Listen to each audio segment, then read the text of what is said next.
কিছু। Good morning বন্ধুরা। সকালবেলা তোমার দাদার একটু পিটিয়ে নিলাম, খুদুম কাদুম করে।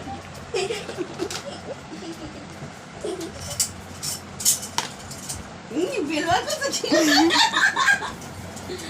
বেল দিয়ে না,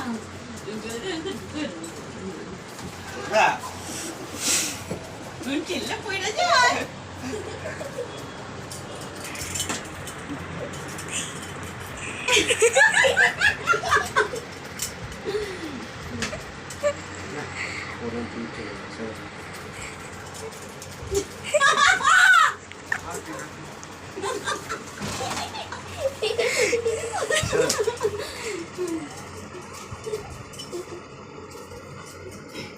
বন্ধুরা এই যে রান্না বসিয়েছি, এখন পাট শাক কেটে নিলাম, ভাত বসিয়েছি, আর ভোলা মাছটা হবে। আর তোমার দাদা চিকেন আনতে গেছে, এখন চিকেনটা নিয়ে আসুক, আমি মিক্সিতে মশলাটা এখন বাটা হবে, বেটে তারপর চিকেন আনলে তারপর রান্না হবে।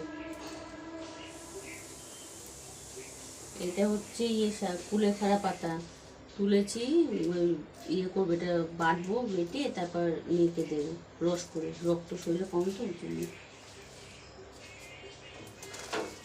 ঘরটা মুছবো, ঘরটা মুছে চান করবো, চান করে তারপরে একটা জীবনে চলতে গেলে মানুষের ভালো মন্দ মিলে অনেক কিছুই থাকে, তার মধ্যে আমি শান্তি পাই না কেন, আমার মেয়েটা হওয়ার পর থেকেই, আমার মেয়েটা যখনই হলো তখন আমার কন্ডিশন খারাপ ছিল, আমার কন্ডিশন খারাপের পর থেকে তারপর ও হওয়ার পরে আমার কাছে তো দেয়নি, আমার মানে মৃত্যুর সাথে মানে লড়াই করে আমার মেয়েকে জন্ম দেওয়া হয়। এবার আমাকে একটা দিনের জন্য পুরো মানে কাচের ঘরের মধ্যে রেখে দিয়েছিলো, আমার সমানে কাঁপানি নিচ্ছিল, আর কোনো সেন্স ছিল না আমার সিজার করার পরে। তো ডাক্তার 72 ঘন্টা টাইম দিয়ে দিয়েছিল, বাবাকে আমার মাকে বলেছিল যে 2:10 আমার মেয়ে হয়েছে, তো বলেছিল যে আজকে রাত্রিতে তোমরা থাকো, পেশেন্টের কন্ডিশনে ভালো না, বাচ্চার কন্ডিশনে ভালো নেই। আমার মেয়ে হয়েছিল 2 কেজি 750, সবচেয়ে ছোটো বেবি হয়েছিল। তো আমরা কোনো মানে নার্সিংহোমে আমি যাইনি, সরকারি হসপিটালেই গেছিলাম, ব্যারাকপুরে বীরেন বসে আমার মেয়ে হয়েছে। তো তোমার দাদার অত আর্থিক অবস্থা ভালো না, সবই জানি। মেয়ে হওয়ার 2 বছর মাথায় 2টো অপারেশন হলো আমার, তখন যে আমি বাপের বাড়িতেই ছিলাম। তো এইভাবে আস্তে আস্তে জীবন সব কিছু কেটে যাচ্ছে, চলে যাচ্ছে। তোমরা পাশে থেকো, সাপোর্ট করো, তাহলে হয়তো আগামী দিনগুলো একটু ভালোভাবে যাবে।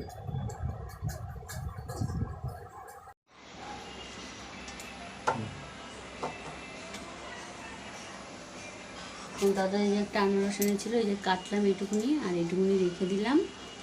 আনারস যেহেতু নতুন উঠেছে ওর জন্য নিয়ে আসলো, আর মাংস এনেছিল বাজার থেকে, এই যে মাংস মানে সব মশলা একটু মাখিয়ে রাখলাম। আর যা বৃষ্টি, বৃষ্টিতে কাজ করবো না ভিডিও করবো, আর বাইরে জলে কাদায় প্যাচ প্যাচ করছে আমার। রান্না বাড়িতে আছে তোমার দাদা, ওর জন্য চিকেন কষা, দুটো রেখেছি, চিকেন কষা আর ভোলা মাছ আর হচ্ছে পাট শাক ভাজা রান্না হচ্ছে। একটু বেরালাম, কালকে দিদির বিবাহ শিখাচ্ছে, তো একটা গিফট আনতে যাচ্ছি, ওদের সাথে যতটা পারবো শেয়ার করছি। এখন এই ব্রিজটা উঠছি, ব্রিজে স্টেশন হয়ে তারপর মার্কেটে যাবো।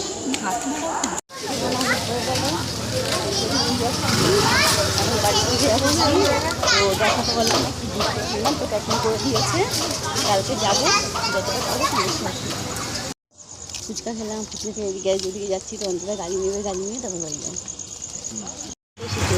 নিয়ে তারপর বাড়ি যাবো।